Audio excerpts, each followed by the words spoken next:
आमाच्या विशेष बुलेटिनमध्ये आपलं स्वागत आहे. पाहूया विशेष बातमी. ठाकरे गटाचे आमदार सचिन अहिर यांनी एकनाथ शिंदे यांच्या भूमिकेला पाठिंबा दिल्याने राज्याच्या राजकारणात मोठी चर्चा रंगली आहे. सचिन अहिर यांचा हा निर्णय ठाकरे गटासाठी मोठा धक्का मानला जात असून त्याचे पडसाद आता वरळी मतदारसंघातही उमटण्याची शक्यता व्यक्त केली जात आहे. अहिर यांच्या या भूमिकेमुळे वरळीतील राजकीय समीकरणे बदलणार का? आदित्य ठाकरे यांचा बालेकिल्ला धोक्यात येणार का? अशी चर्चा सुरू झाली आहे. या सर्व घडामोडींवर आदित्य ठाकरे यांनी प्रतिक्रिया दिली. त्याच्यात प्रतिक्रिया काय महत्त्वाची गोष्ट म्हणजे मिंदेंच्या पक्षामध्ये जे खूप इच्छुक होते, आता त्याच्यात कॅटेगरीज आहेत, ज्युनियर गद्दार कोण, सिनियर गद्दार कोण, सुपर सिनियर गद्दार कोण. आता मिंदेंच्या टोळीमध्ये जे कोणी पळून गेले होते ते आता विचारतात आम्हाला कधी काय मिळणार. पण परत एकदा मी तुम्हाला महत्त्वाच्या प्रश्नावर आणतो. हे सगळे जरी होत असेल तरी अनेक या राज्यामध्ये भाजपचे कार्यकर्ते आहेत, संघाचे कार्यकर्ते आहेत. त्यांनी पूर्ण जीवदान आपलं पूर्ण जीवन भाजपला अर्पित करून टाकलं होतं. घरदार सोडून प्रचार करणं असेल, त्यांच्यासाठी निवडणुकीत काम करणं असेल, ते लोक भाजपची एवढी सत्ता असताना ह्या पदांवर कधी बसणार?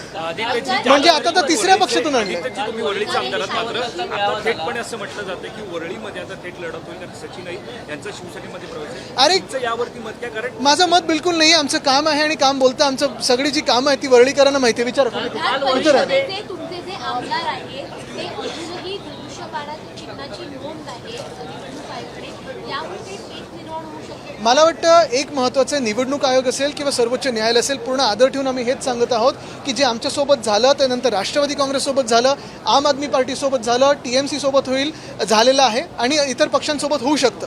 पण ही जी काही चिंधड्या उडवलेल्या आहेत लोकशाहीच्या, ह्याच्यासाठी जबाबदार कोण आहे? ह्याच्यात जर न्यायनिवाडा जर आम्हाला आमच्यासाठी जो आम्ही न्याय मागत होतो तो आधीच मिळाला असता तर आज देशाची ही स्थिती झाली नसती. आम्ही वर्षांमागे वर्ष, तारखांमागे तारखं नुसतं वाट पाहत आहोत. न्याय कधी मिळणार? आता 30 तारखेला तारीख आहे, पण वेळ मिळेल का आणि न्याय मिळेल का? राज ठाकरेंनी देखील फोडाफोडीवरून माझ्यावरती टीका केलेली आहे. त्यांचं असं म्हणणं आहे की पत्त्यांचा आता एक बंगला बांधला जातोय, सगळ्यात खालचा पत्ता मोदी आहे, ते जर एकदा निघाले की सगळे पत्ते खाली पडतील, बंगला सुद्धा पुढे. कसं? मुख्य गोष्ट हीच आहे, ते बोलतात ते एकदम अर्थात बरोबरच आहे. त्यांचं रीडिंग तर तुम्हाला माहितीच आहे. पण त्याचसोबत जे ऑपरेशन देवेंद्र चालू आहे ह्या महाराष्ट्रामध्ये, ते महाराष्ट्रालाच काय देशाला खूप धोकादायक आहे. कारण जी काही एक राजकीय अस्थिरता निर्माण झालेली आहे आपल्या राज्यामध्ये, तुम्ही पहा, तुम्ही साधे नागरिक म्हणून, आता तुम्ही एक मिनटं पत्रकार आहात, मनातून विसरून जा, आम्ही राजकारणी लोक विसरून जा, पण नागरिक म्हणून जे काही या राज्यामध्ये चाललं आहे, पक्षांची तोडफोड असेल, पैसे देऊन आमदार विकत घेणं असेल, निर्लज्जपणे ह्या आज बॅनरवर उद्या त्या बॅनरवर माझ्यासोबतच तुमच्यासोबत, हा जो काही निर्लज्जपणा चालला, ही जी काही चोरी चालली आहे, किती राजकारण करायचं काय? त्याला पातळी आहे की नाही? किती खालती जायचं त्याला काही पातळी आहे की नाही? आणि हे सगळं होत असताना देशाची आर्थिक स्थिती काय आहे, राज्याची आर्थिक स्थिती काय आहे, नोकऱ्या आहेत का, तुमचं जीवनमान सुधारतंय का, ह्याच्यावर कुठेही सरकार म्हणून, शासन म्हणून लक्ष नाही देणं. कालच जी घटना घडलेली आहे, एका 11 वर्षाचं मुलाचं जीव गेलेला आहे, पण कुठेही काही चर्चा नाही. नुसतं हंगामा करायचा, आमदार विकत घ्यायचे, पक्ष फोडायचे. हे घाणेरडं राजकारण मिंदेंच्या टोळीने असेल किंवा भाजपने सुरू केलेलं आहे. कुठे ना कुठेतरी ह्याच्यावर आपल्याला विचार करण्याची वेळ आली.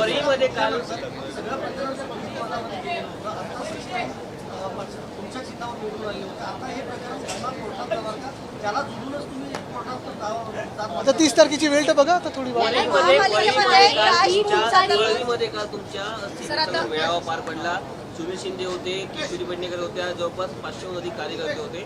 पण काही कार्यकर्ते सचिन यांच्यासोबत जातील देखील असं बोललं जात आहे.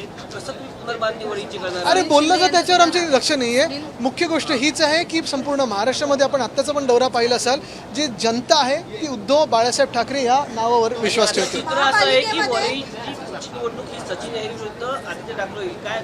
जाऊ दे, त्यांचा कालचा मेसेज थोडा वेगळा होता. पण मुख्य गोष्ट हीच आहे की लढो अथवा न लढो, आमच्या कामावर विश्वास आहे, आमच्या पक्षावर विश्वास आहे आणि जनतेवर विश्वास आहे. मुख्य गोष्ट हीच आहे की तुम्हाला परत एकदा मी एका महत्त्वाच्या विषयावर आणतो की हे सगळं होत असताना जे आमदार किंवा जे खासदार आज मिंदेंसोबत जात आहेत किंवा भाजपसोबत जात आहेत, त्यांनी जनतेला फक्त एवढं उत्तर द्यावं की जे अयोध्या लुटत आहेत, जे उज्जैनची भूमी लुटत आहेत, तुम्ही त्यांच्या मांडीला मांडी लावून कसे बसू शकता? हे इंग्लिश पण आत्ताच विचारा, नंतर बाहेर नको. ते बघा थांबलेत तिथे. महापालिकेमध्ये आणखी एक भ्रष्टाचार समोर आलेला आहे. ट्रॅश प्रणालीमध्ये घोटाळा होत असल्याचं समोर आलेला आहे. जो समुद्रकिनारी ढीग असतो त्यामध्ये अधिकारी आणि जे कर्मचारी आहेत मोठ्या प्रमाणामध्ये भ्रष्टाचार करत असल्याचं समोर आलं. भ्रष्टाचाराची अनेक प्रकरणं आम्ही लोकांसमोर आणलेली आहेत. पण ह्या शासनामध्ये जर भ्रष्टाचार तुम्ही केला, भाजपच्या सत्तेत जर तुम्ही भ्रष्टाचार केला, तर तुम्हाला मंत्री बनायला किंवा मुख्यमंत्री बनायला अधिकची संधी असते.